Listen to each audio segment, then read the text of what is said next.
नमः संस्कृताय। नमस्कार प्रिय विद्यार्थियों, स्वागत है आपका अपने YouTube चैनल समर्पण संस्कृत क्लासेस पर। आज की इस कक्षा में हम जानेंगे आधुनिक संस्कृत कवियों का परिचय और उनकी रचनाएं, उनकी उपाधियों के बारे में। हमने एस्टेट में लगे सभी कवियों, महाकवियों, नीति कवियों, गद्य कवियों का परिचय, इसी प्रकार काव्य शास्त्रकार जो मम्मट आचार्य हैं, विश्वनाथ जी हैं, उनके बारे में जानकारी हमने ले ली है। अगर आपने अभी तक वो कक्षा नहीं लगाई है तो मैं डिस्क्रिप्शन में लिंक डाल दूंगी, आप वहाँ से उस कक्षा को देख सकते हैं। आइए हम शुरू करते हैं इस कक्षा में आधुनिक संस्कृत कवियों का जीवन परिचय। देवर्षि कलानाथ शास्त्री, भट्टमथुरानाथ शास्त्री, पंडित पद्मदत्त शास्त्री और डॉक्टर प्रभाकर शास्त्री, ये हमारे 4 आधुनिक कवि माने जाते हैं। क्या है? 4 आधुनिक कवि। इनमें से ये जो चारों कवि दिए हुए हैं, कलानाथ, भट्टमथुरानाथ और प्रभाकर शास्त्री, ये तीनों हमारे राजस्थान से बिलोंग करते हैं। और जो पद्म शास्त्री है, ये क्या है, राजस्थान से अन्य जगह प्रस्थान कर लेते हैं। तो इस प्रकार जो हमारे कलानाथ शास्त्री है, भट्टमथुरानाथ शास्त्री है और प्रभाकर शास्त्री है, ये राजस्थान से ही बिलोंग करते हैं, जयपुर से, राजस्थान से। देखो, देवर्षि कलानाथ शास्त्री का सबसे पहले परिचय हम पढ़ते हैं। देवर्षि कलानाथ शास्त्री, इनका जन्म हुआ 15 जुलाई 1936 में। ये आधुनिक कवि है, तो इसमें ये तो है नहीं कि ईसा पूर्व पढ़ना है, ये सब पढ़ना है। और ये 1936 में इनका जन्म हुआ है, 1964 में इनकी मृत्यु हो गई। इनके जो पिता है वो कौन है? भट्टमथुरानाथ शास्त्री। कौन है? भट्टमथुरानाथ शास्त्री, जो हमारे इसमें लगे हुए हैं। ये देखो, कलानाथ शास्त्री, भट्टमथुरानाथ शास्त्री। ये जो मथुरानाथ शास्त्री है, ये कलानाथ शास्त्री के क्या है? पिता है। तो इसका मतलब ये हुआ कि ये जो भट्टमथुरानाथ शास्त्री है, इनका समय कलानाथ शास्त्री से पहले होगा। तो हमारे सिलेबस में पहले देवर्षि कलानाथ शास्त्री दिया हुआ था, तो इसलिए पहले कलानाथ शास्त्री के बारे में ही पढ़ रहे हैं। इनके पिता है भट्टमथुरानाथ शास्त्री। इन भट्टमथुरानाथ शास्त्री जी का अन्य नाम मंजूनाथ भी कहा जाता है। क्या है इसका अन्य नाम? मंजूनाथ। अगर हमसे पूछ लिया जाए कि जो मंजूनाथ है वह किसका अन्य नाम है, तो ये देखो, मंजू, इसमें भी ऊ की मात्रा आ रही है और इसमें भी मथुरा, मथुरा में भी क्या है? ऊ की मात्रा है। तो इस प्रकार ये जो मथुरानाथ है, ये क्या है? मंजूनाथ। ये ऊ की मात्रा बड़ी ही थी बच्चों, वो गलती से छोटी होगी। तो यहाँ पर भी मथु और मंजू सेम सी साउंड आ रही है ना दोनों की। तो इस प्रकार हमें याद रखना है कि मंजूनाथ मथुरानाथ का अन्य नाम था। इनकी माता का नाम रमा देवी है। इनका जन्म स्थल और कर्म स्थल दोनों क्या है? जयपुर, राजस्थान। कर्म स्थल होता है बच्चों जहाँ हम कार्य करते हैं या पढ़ाई करते हैं, स्टडी करते हैं, उसको हम कर्म स्थल बोलते हैं। जन्म हमारा जन्म स्थल, ये दोनों क्या है? जयपुर है। इन्होंने उपन्यास की रचना की। वो उपन्यास क्या कहलाता है? जीवनस्य पृष्ठद्वयम्। क्या है? जीवनस्य पृष्ठद्वयम् क्या है? ये एक जीवनस्य उपन्यास। क्या है? जीवनस्य पृष्ठद्वयम् की जीवन के 2 पन्ने। इसका अर्थ क्या है? जीवन के 2 पेज। ये किसने लिखा? कलानाथ शास्त्री ने। जो जीवनस्य पृष्ठद्वयम् है, इसके जो नायक नायिका है वो कौन है? नायक है राकेश और नायिका है कल्पना। कौन है? नायक इसके राकेश है और नायिका कल्पना है। इसके बाद अन्य जो ग्रंथ है इनके, वो है आख्यानवलरी। ये एक सर्वश्रेष्ठ किताब है या कृति है। किनकी है? कलानाथ शास्त्री जी की। 2004 में केंद्रीय संस्कृत अकादमी पुरस्कार इनको प्राप्त हुआ है। 2004 में क्या प्राप्त हुआ इनको? केंद्रीय संस्कृत अकादमी पुरस्कार इनको प्राप्त हुआ है। नाट्यवलरी राजस्थान संस्कृत अकादमी द्वारा पुरस्कृत। ये जो आख्यानवलरी है, नाट्यवलरी है, ये किसकी रचना है? कलानाथ शास्त्री जी की। इनको पुरस्कार प्राप्त हुआ था राजस्थान संस्कृत अकादमी द्वारा पुरस्कार, राष्ट्रपति पुरस्कार, जो 1999 में इनको राष्ट्रपति पुरस्कार प्राप्त हुआ था। और 2011 में साधना शिखर सम्मान। हमसे इतना हाई लेवल का क्वेश्चन नहीं पूछा जाता, हमें सिर्फ इनकी कृति तो पूछे जाते हैं। तो हम इनका ज़्यादा ये पुरस्कार, बस हमसे ये पूछा जा सकता है कि जो राष्ट्रपति पुरस्कार से सम्मानित है वो कौन है? वो कलानाथ शास्त्री हो जाएंगे। इसके बाद इनकी उपाधियां हैं साहित्य महोदधि। क्या है, साहित्य महोदधि और सरस्वती पुत्र। क्या है, सरस्वती उपाधि किनकी है, भट्ट मथुरानाथ शास्त्री जी की है सरस्वती उपाधि, और ये सरस्वती के पुत्र है इसलिए क्या हो जाएंगे यहाँ पर, ये कलानाथ शास्त्री हो जाएंगे। कलानाथ शास्त्री जी पुत्र है इसलिए सरस्वती पुत्र। इनकी कृतियां हैं इंग्लिश से संस्कृत में अनुवाद, शरणार्थी, आधुनिक संस्कृत साहित्य का इतिहास। आगे है poetry of Pandit Raj Jagannath, horizon of Sanskrit. ये सभी क्या है, इनकी इंग्लिश से संस्कृत में अनुवाद की गई रचनाएं हैं। इसके बाद है संस्कृत रचनाएं इनकी, विद्वत जन चरितामृतम, सुधी जन चरितामृतम, कथावलरी, कवितावलरी, आख्यानवलरी, नाट्यवलरी, आधुनिक संस्कृत साहित्य का इतिहास, गिरवाण गिरा गौरवम। इस प्रकार इनकी रचनाएं हैं। क्या है आगे, संस्कृत कल्पतरु, प्रबंध परिजात, संस्कृत के युग पुरुष मंजूनाथ। ये देखो इनकी जो संस्कृत रचनाएं हैं वो क्या है, विद्वान चरित, विद्वानों का चरित। इसी प्रकार सुधी भी तो विद्वान को ही बोला जाता है, तो यहाँ पर विद्वानों का चरित्र, कथा, कविता, आख्यान, नाट्य, ये जो हमारे काव्य के रचना के प्रकार होते हैं, जैसे कथा, कविता, आख्यान, इनके साथ वलरी जोड़ने से किनकी रचना हो जाएगी, ये हो जाएगी कलानाथ शास्त्री जी की। इसी प्रकार आधुनिक संस्कृत साहित्य का इतिहास, तो आधुनिक कवि कौन से माने जाते हैं, कलानाथ शास्त्री जी। तो गिरवाण गिरा गौरवम, संस्कृत कल्पतरु, ये भी क्या है, कलानाथ शास्त्री जी की रचना है। कल्पतरु से हम कलानाथ याद रख सकते हैं। प्रबंध परिजात, ये किंतोह कुटिलता, एनसीईआरटी की बुक में जो लेसन है वहाँ से किंतोह कुटिलता पाठ से प्रबंध परिजात से ये लिया गया है। आगे हमारे जो दूसरे कवि आते हैं या लेखक आते हैं वो है भट्ट मथुरानाथ शास्त्री जी। देखो हमसे ये भी पूछा जा सकता है कि जो ऑप्शन में ये देकर पूछा जा सकता है कि भट्ट किसकी उपाधि है, तो भट्ट उपाधि किसकी है, मथुरानाथ शास्त्री की। भट्ट क्या है, उपाधि। जैसे हम डॉक्टर की उपाधि, अगर हम पीएचडी करके डॉक्टर की उपाधि प्राप्त कर लेते हैं तो वो हम डॉक्टर लगा के ही अपना नाम लिखते हैं। इसी प्रकार इनकी उपाधि क्या है, भट्ट, और नाम क्या है, मथुरानाथ शास्त्री। इनका जन्म कब हुआ, इनका जन्म, क्षमा करना बच्चों, मैंने आपको ये बताया कि कलानाथ शास्त्री की मृत्यु 64 में हुई थी, कलानाथ जी की नहीं हुई थी मृत्यु। कलानाथ जी अभी भी हमें अपनी रचनाओं को लिख करके वो अभी भी जीवित है, वो अभी भी हमें हमारे संस्कृत को और अधिक विस्तृत कर रहे हैं। जो हमारे मथुरानाथ शास्त्री हैं उनकी मृत्यु 1964 ईस्वी में हुई है। कब हुई है, 1964 में, और इनका जन्म 1889 में हुआ। जो कलानाथ शास्त्री है वो उनका जन्म 1936 में हुआ और वो आज भी जीवित है। इनका कर्म स्थल और जन्म स्थल जयपुर माना जाता है, जयपुर ही। अगर भट्ट मथुरानाथ शास्त्री जयपुर है तो इनके जो बेटे हैं कलानाथ वो भी जयपुर से ही होंगे, और जयपुर से ही इनकी माता का नाम जानकी देवी है, पिता द्वारकानाथ है।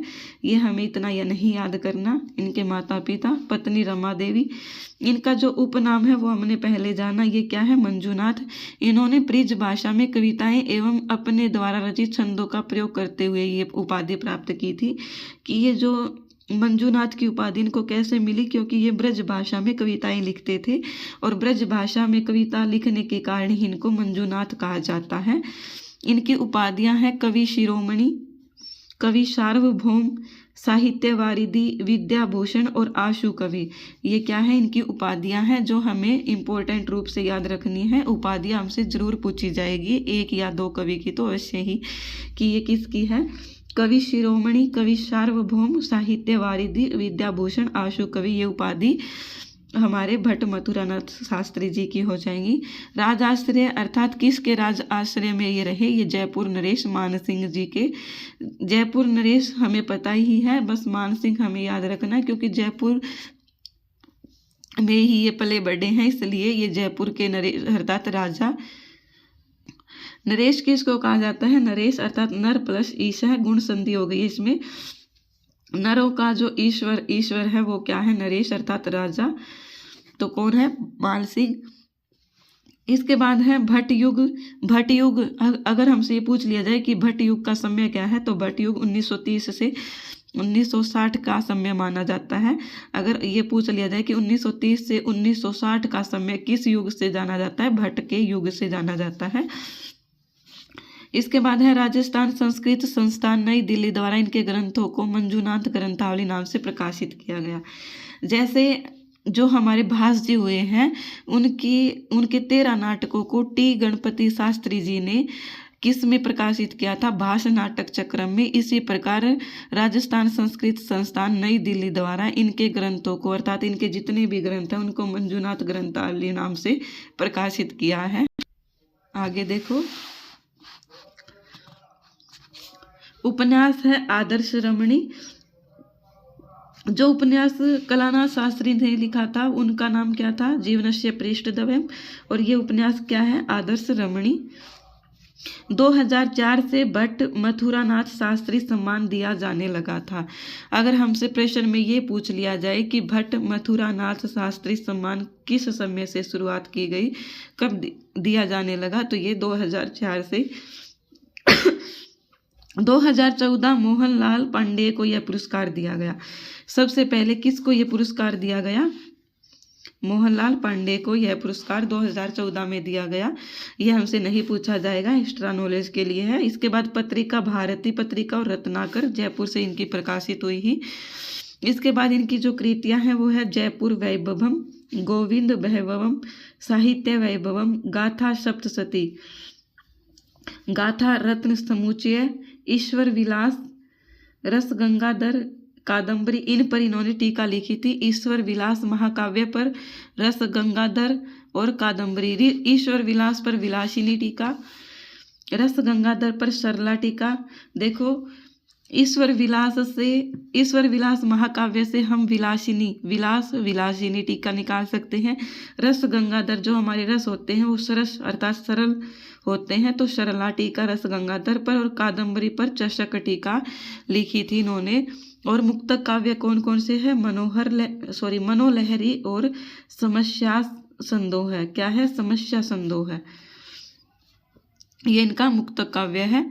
आगे हमारे आते हैं पद्मदत्त शास्त्री जी, पहले उनके बारे में जानते हैं। पद्मदत्त शास्त्री, वैसे हमने इसको NCERT की 9th कक्षा में पढ़ लिया था, परंतु एक बार फिर से देख लेते हैं पद्म शास्त्री जी का परिचय। इनकी जो पद्म शास्त्री का वर्णन कहाँ है, सवर्ण काक है पाठ में। और इनकी जो उपाधि है वो है साहित्य आयुर्वेद आचार्य, काव्य तीर्थ, साहित्य रत्न, शिक्षा शास्त्री और रसियन डिप्लोमा आदि। इन्हें विद्याभूषण, मानद और आशु कवि उपाधियां भी प्राप्त है। क्या है, विद्याभूषण, मानद और आशु कवि। यह आशु कवि उपाधि इतनी इंपॉर्टेंट नहीं है, क्योंकि आशु कवि उपाधि कलानाथ शास्त्री की भी दी हुई थी। इस प्रकार हमें याद रखना है कि आशु कवि माने गए हैं, साहित्य आयुर्वेद आचार्य से जाने गए हैं, काव्य तीर्थ, साहित्य रत्न, शिक्षा शास्त्री, रसियन डिप्लोमा, इन्हें विद्याभूषण, मानद ये भी प्राप्त है। इसके बाद स्वर्ण पदक, इनको स्वर्ण पदक भी प्राप्त है, गोल्ड मेडलिस्ट। क्या है, सोवियत भूमि नेहरू पुरस्कार समिति, राजस्थान साहित्य अकादमी द्वारा इनको ये दिया गया। सोवियत भूमि नेहरू पुरस्कार समिति, राजस्थान साहित्य अकादमी के द्वारा इनको स्वर्ण पदक मिला है। इनकी जो रचनाएं हैं वो है सिनेमा शतकम, लेनिना अमृतम महाकाव्यम, पद पंचतंत्रम, लोकतंत्र विजय है, चाय शतकम, स्वराज्य खंड काव्यम, मध्या सोवियत यात्रा, बांग्लादेश विजय, विश्व कथा शतकम, महावीर चरितामृतम। ये जो स्वर्ण का कह पाठ है हमारा 9th कक्षा का, ये विश्व कथा शतकम इससे लिया गया है। और जो पद्मदत्त शास्त्री है, इनका जो समय माना गया है वो है 1935 ईस्वी से 2015 ईस्वी में इनकी मृत्यु हो गई। क्या है इनका समय, 1935 में इनका जन्म और 2015 में इनकी मृत्यु हो गई थी 2015 में। और इनके पिता का नाम क्या है, बुद्धिदत्त। बुद्धिदत्त, ये हमसे नहीं पूछा जाएगा, नाम ही याद रखना। वैसे पद्मदत्त, बुद्धिदत्त, इस प्रकार हम इसको याद रख सकते हैं। समय याद रखना है 1935 से 2015, लास्ट में दोनों के 5-5 ही है, बस 19 और 2000 लगाना है। आगे हम करते हैं प्रभाकर शास्त्री के बारे में।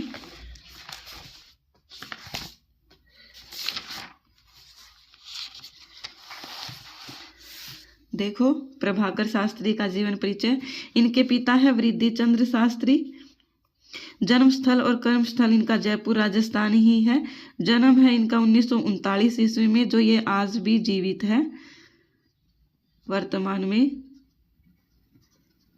संस्कृत को आगे बढ़ाने में हमारा आगे है। इनको स्वर्ण पदक प्राप्त ये पहले व्यक्ति है। देखो बच्चों, ये जो प्रभाकर, प्र से ही देख लो, प्रथम, प्र से निकालो प्रथम शब्द को, और जो भी कार्य हुए इनके साथ पहली बार हुए। देखो स्वर्ण पदक प्राप्त इन्होंने सबसे पहले किया था, स्वर्ण पदक प्राप्त करने वाले पहले व्यक्ति। 1965 में जयपुर की संस्कृत साहित्य को देन, अर्थात इन्होंने जो पीएचडी की, पीएचडी उपाधि, जो डिग्री प्राप्त की थी, पीएचडी की उपाधि प्राप्त की थी, वो भी इन्होंने सबसे पहले की थी। राजस्थान में पीएचडी करने वाले ये सबसे पहले लेखक हुए हैं, पीएचडी करने वाले। इसके बाद 1965 में इन्होंने पीएचडी की। तो 65 में पीएचडी हमारी 5 ईयर की होती है, 5 वर्ष की। इसका मतलब पीएचडी की इन्होंने 5 वर्ष 65 से इन्होंने पीएचडी शुरू की और 5 वर्ष तक इन्होंने पीएचडी की। 5 वर्ष ऐड करने के बाद 1970 में इन्होंने डी लीट की उपाधि प्राप्त की, और ये डी लीट की उपाधि प्राप्त करने वाले भी पहले जाने जाते हैं। इन्होंने एमए फाइनल में धर्मशास्त्र को पढ़ा। अगर हमसे ये पूछ लिया जाए कि धर्मशास्त्र अज्ञ कौन है, अर्थात जो धर्म स्मृति, ये जो स्मृति ग्रंथ होते हैं इनको पढ़ने वाले सबसे पहले कवि कौन हुए हैं, तो वो हमारे प्रभाकर शास्त्री जी हुए हैं। इन्होंने, जैसे हम एमए फाइनल में होते हैं, एमए फर्स्ट ईयर में हमारे सबके सब्जेक्ट सेम होते हैं, जब हम एमए फाइनल में हो जाते हैं अर्थात अंतिम वर्ष में, तब क्या होता है, कोई किसी को साहित्य चूज करना होता है, किसी को वेद चूज करना होता है, किसी को दर्शन, इस जिसको जो पसंद होता है वो अपनी अपनी पसंद के लेते हैं। तो इन्होंने, जो हमारे प्रभाकर शास्त्री जी है, इन्होंने क्या किया, धर्मशास्त्र का ज्ञान प्राप्त किया। क्या किया, धर्मशास्त्र का ज्ञान प्राप्त। और धर्मशास्त्र का ज्ञान अगर इन्होंने प्राप्त किया है तो ये क्या करेंगे, धर्मशास्त्रीय जो ग्रंथ है उनके ऊपर क्या करेंगे, टीका लिखी है इन्होंने। देखो इनकी जो कृतियां हैं वो है याज्ञवल्क्य स्मृति पर टीका, आचार अध्याय तक लिखी है। कहाँ तक लिखी है, याज्ञवल्क्य स्मृति पर टीका, आचार अध्याय तक। और इसके बाद है भास के जो 2 नाटक हैं, मध्यम व्यायोग और प्रतिज्ञा योगेंद्रायण, इस पर भी इन्होंने टीका लिखी है। जैन कवि विद्यासागर श्रवण शतकम पर, जैन कवि द्वारा लिखा गया क्या है, जैन कवि विद्यासागर, जो विद्यासागर है वो एक जैन कवि है, अर्थात जैन कवि जिन्होंने किस ग्रंथ को लिखा, श्रवण शतकम, इस ग्रंथ को लिखा। इस पर श्रवण शतकम ग्रंथ पर टीका किसने लिखी, वो टीका लिखी प्रभाकर शास्त्री जी ने। इसके बाद 1991 ईस्वी में हारित ऋषि सम्मान मिला इनको। क्या मिला, हारित ऋषि सम्मान, जो कि एक राजस्थान का सर्वश्रेष्ठ सम्मान माना जाता है। राजस्थान का सर्वश्रेष्ठ सम्मान हारित ऋषि सम्मान इनको प्राप्त हुआ। वो भी, ये भी जो सम्मान है प्राप्त करने वाले कौन है, सबसे पहले हुए हैं 1991 में प्रभाकर शास्त्री जी। इनकी जो अन्य ग्रंथ है, रचनाएं हैं, वो क्या है, आत्मवेदना और पंचामृतम। ऊपर इन्होंने सभी पे टीका लिखी, किस किस पर, भास के 2 नाटकों पर, कौन कौन से, मध्यम व्यायोग और प्रतिज्ञा योगेंद्रायण। इसके बाद जैन कवि विद्यासागर द्वारा लिखित श्रवण शतकम पर भी इन्होंने टीका लिखी और याज्ञवल्क्य स्मृति पर भी इन्होंने टीका लिखी।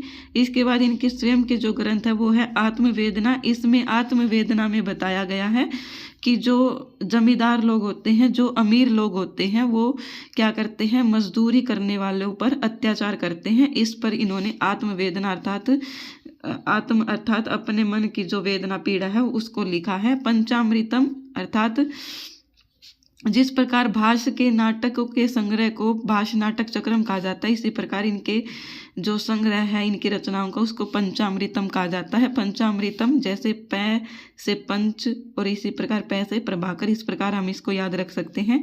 इनकी पत्रिका है विशंबरा बीकानेर।